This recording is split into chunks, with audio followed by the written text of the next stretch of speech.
Hey guys, hello, నమస్తే, వనకం, welcome to big boss టీల్స్. ఈ వీడియోలో నేను దివ్య అండ్ సంజన గారి గురించి మాట్లాడాలనుకుంటున్నాను. వీడియో చివరి వరకు చూడండి, నచ్చితే లైక్ చేయండి, సబ్స్క్రైబ్ చేయండి. సో దివ్య వచ్చినప్పటి నుంచి అందరికీ ఒక కైండ్ ఆఫ్ వైబ్ ఇచ్చింది. ఏంటంటే అన్నీ నాకే తెలుసు, మీ అందరి గురించి నాకు తెలుసు, మీ అందరూ కొంచెం తక్కువ, అంటే ఆ అమ్మాయి సుపీరియర్ అనే ఫీలింగ్ అయితే ఇచ్చింది. అది కరెక్ట్గా సంజన గారు క్యాచ్ చేశారు. ఈవెన్ బర్నీ గారు కూడా క్యాచ్ చేశారు.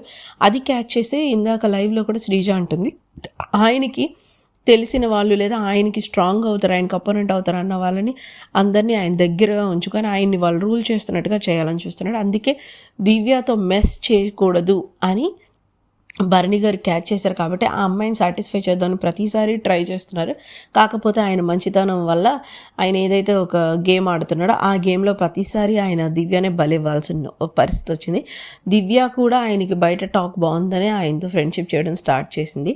అండ్ దివ్య ఇదిగా ఫీల్ అయ్యే పర్సన్ ఎవరంటే హరీష్ గారు, సంజన గారు. సో వీళ్ళిద్దరితో అనుకుంటుంది, అది కరెక్ట్ అవ్వట్లేదు. సంజన గారు కూడా అది గ్రాప్ చేశారు. యూజువల్గా మీరు సంజన గారి గేమ్ చూస్తే ఆవిడ ఎప్పటికప్పుడు జనాలు రియాలిటీ ఏంటి, వాళ్ళ రియల్ ఫేసెస్ ఏంటో తెలుసుకోవడానికి ట్రై చేస్తూ ఉంటారు. మనకు కూడా వాళ్ళ గురించి ఒక క్లారిటీ రావడానికి ట్రై చేస్తారు. సో ఈరోజు శ్రీజ అండ్ సంజన గారు దివ్యని నామినేట్ చేసిన మూవ్ అయితే సూపర్ అండి. వాళ్ళిద్దరూ ఎప్పుడు నాకు గేమ్ చేంజర్స్ అనిపిస్తారు. వాళ్ళిద్దరూ ఎప్పుడు గట్సీ గర్ల్స్గా అనిపిస్తారు అనమాట. వాళ్ళిద్దరూ ఇంట్లో ఎవరు చేయలేకపోయినా వాళ్ళ పని వాళ్ళిద్దరూ చేశారు. Good that she was in nomination, so that తనకి ఆ ప్రెషర్ ఫీల్ అవుతుంది. ఆల్రెడీ ఈరోజు నామినేషన్స్లోనే అమ్మాయి ప్రెషర్ ఫీల్ అయిపోయి కంట్రోల్ తప్పి మాట్లాడినట్టు నాకు అనిపించింది.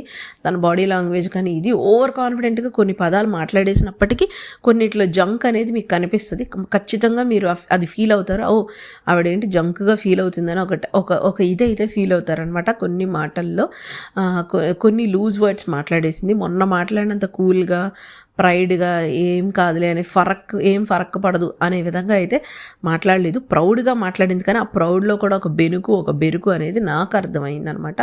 Of course she is going to be a good competitor for all of them. గట్టి ఫైట్ ఇస్తుంది ఈ అమ్మాయి. కానీ ఫిజికల్ టాస్క్స్లో కష్టం, కానీ మెంటల్ టాస్క్లో మాత్రం గట్టి ఫైట్ ఇస్తుంది ఈ అమ్మాయి. సో చూడాలి, ఆ అమ్మాయి అభిజిత్ని ఫిజికల్ టాస్క్లు ఆడకుండా ఊరికే కూర్చొని చూసేసి మాట్లాడేస్తానంటే కుదరదు అని అంది. సో నేను ఖచ్చితంగా చూడాలనుకుంటున్నాను అనమాట. బికాస్ నాకు అభిజిత్ అంటే ఇష్టం. సో ఈ అమ్మాయి కూర్చొని చూస్తూ ఉంటుందా, గేమ్ నిజంగా ఆడుతుందా? ఎందుకంటే ఆ అమ్మాయి ప్రతిసారి బ్రెయిన్ గేమ్స్ ఆడుతుంది.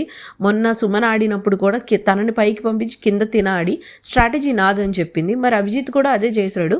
తను స్ట్రాటజీస్ కూడా వాడి తన బ్రెయిన్ గేమ్ ఆడి తను దేనికి ఎంత స్ట్రెస్ అవ్వాలో అంతే చేశాడు.